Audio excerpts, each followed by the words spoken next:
What's up guys, it's Cody here. And as you guys know, we're coming towards the end of the year, that highly anticipated September month when Apple announces their lineup for their new devices. So in this video, I want to talk about those devices. So we're going to be talking about the new iPhones, we're going to talk about the new iPads, and the new HomePods. So there's been several new leaks recently and also a hands-on video with the new models of the iPhone X. So let's go ahead and jump into it. Let's start with the most anticipated one, which would be the iPhone. So if you guys don't know already, everybody's coming to the consensus that there's going to be 3 different sizes for the new iPhone. There's going to be one that's identical to the iPhone X that we have right now, and then there's going to be one that is a 6.1 inch display, and then there's going to be one that is a 6.5 inch display. So you would probably think that the screen that we have on the iPhone X right now, which is a 5.8 inch display, is going to be the budget iPhone since it's going to be the smallest display. Well, that's actually not the case. The 6.1 inch display is actually the device that everybody is saying is going to be the budget phone. Now, what makes the 6.1 inch display iPhone the budget phone are a couple of things. One of those being the screen. So on the 6.5 inch iPhone, you're going to have an OLED screen. Same thing for the 5.8 inch. Now on the 6.1 inch display, you're going to get an LCD screen. So on an LCD screen, you're not going to get the same deep blacks that you would get on an OLED screen. Same thing for color and contrast. I mean, it's just not as good of a display as an OLED screen is. So not only that, but if we flip the devices over and we take a look at the camera lenses, you can see that the iPhone X Plus and the original iPhone X design both have dual lens cameras. And on the 6.1 inch, you can see a single lens camera. Now, in terms of internal specs, it's really hard to say what type of performance boost you're going to get with the other 2 devices than what you're going to get with the budget iPhone. But of course, if those specs leak, I'll be sure to let you guys know. And there was a video that was posted yesterday showing the comparison between the 3 sized iPhones. So you can see the difference between these 3 right here. So the iPhone X Plus is really just a larger version of the iPhone X that we have right now. But you can see there is a little bit of a difference of that camera lens on the back on the budget 6.1 inch display.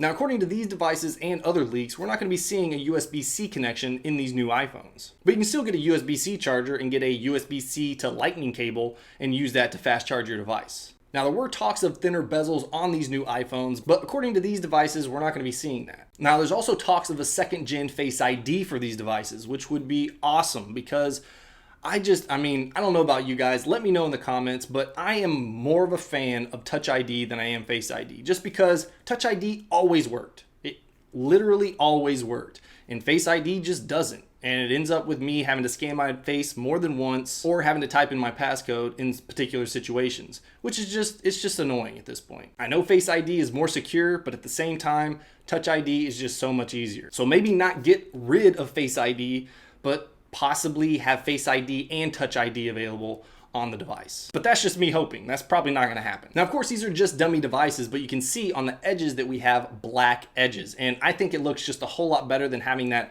silver edge on all of the devices. It just gives a more uniform look, and it has a black screen to black edge to black back. I think it just looks really good that way. Now, if you're a huge user of the 3.5mm headphone jack to Lightning cable adapter that you got with your newer iPhones, then you're probably not going to be too happy about this update. And that is that Cirrus Logic, which is actually who supplied these adapters to Apple, has reportedly confirmed that those adapters aren't going to be included in this year's models. So is that a good thing or a bad thing?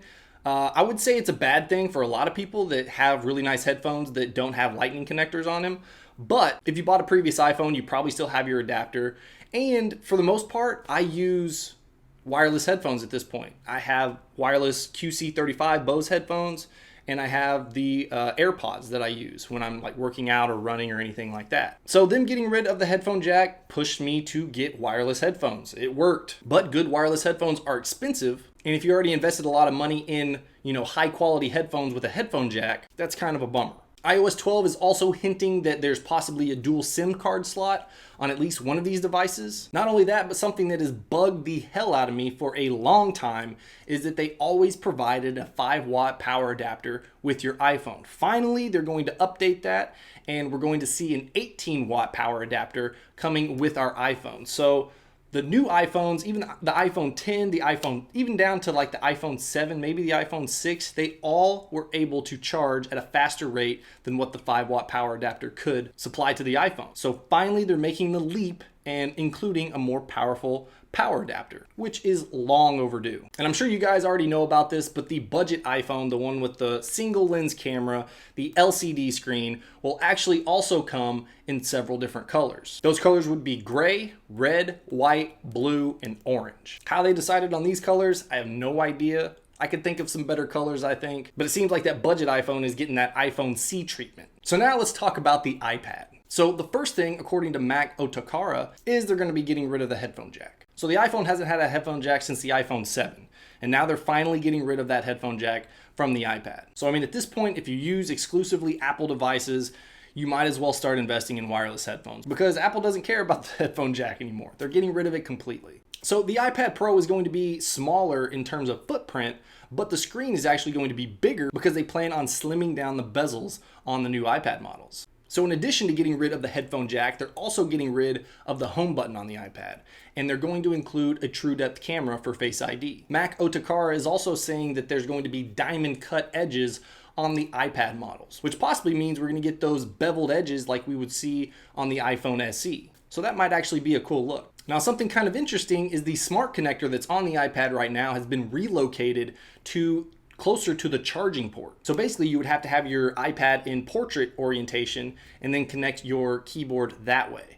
And the reason for this is that the true depth camera, the Face ID, isn't going to work on the iPad in landscape mode, which is crazy. That's crazy. Most people that use their devices as a laptop replacement do not have their device in orientation mode. It's just not how they work. They usually have it in landscape mode.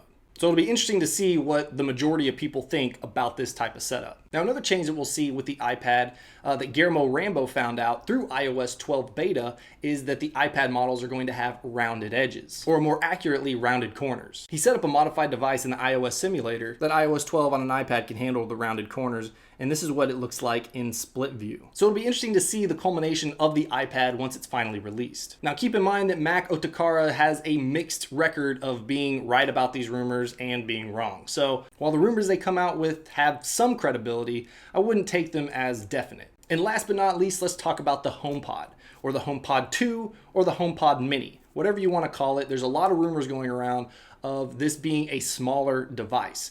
So that would be something that I would be interested in, and I think a lot more people would be interested in, just because if it's a smaller device and it has a pretty good sound quality close to what the Apple HomePod has right now, and it's cheaper, I think that's going to open the door to a lot more people, because spending $350 on a HomePod right now is just a lot of money. It's a whole lot of money. Now, keep in mind, if you guys are looking for an actual HomePod, you can go on eBay. They're having sales like at Costco where you can knock off 50 bucks, you can knock off 75 bucks or so. So just keep that in mind if you do plan on purchasing one. Maybe the best place to buy one is not from an Apple store. Now, aside from the rumored smaller and cheaper HomePod, some of the more verifiable features that we're going to see in the HomePod were leaked through the beta iOS 12. So iGeneration, which is a French website, has claimed to have gotten their hands on iOS 12 beta software and has listed these as new features. Now, these won't be just on the new HomePods. These will be features on a HomePod, period. So if you have a HomePod right now, you should be able to use these features once iOS 12 is officially released. So you'll be able to place phone calls directly on your HomePod, something I will absolutely never use. Listening to voicemails on the HomePod, probably not something I would use either. Users will be able to ask the HomePod to locate their iPhone and play a sound on your iPhone, just like you can on your watch. If you can see right here, just like that, except with your HomePod. That would be something that I would definitely use, because I lose my device all the time and then I have to go grab my watch if I don't have it on and then ping it. So that's a really nice feature because you can just do it with your voice. Next, get ready to pick your jaws off the floor because you're going to be able to set more than one timer on the HomePod. Wow, that's amazing, isn't it? You'll also be able to change the Wi-Fi that your HomePod is connected to just with your voice, which is kind of cool. And also there'll be improved language support. So finally, the HomePod, after being out close to a year, is finally getting some smart features that it should have launched with. And it's really hard for me to categorize the HomePod as a smart speaker, but at the same time, something that I use all the time is I'll say, hey Siri, turn on my AC, or hey Siri, put my AC at 72 degrees or whatever it is.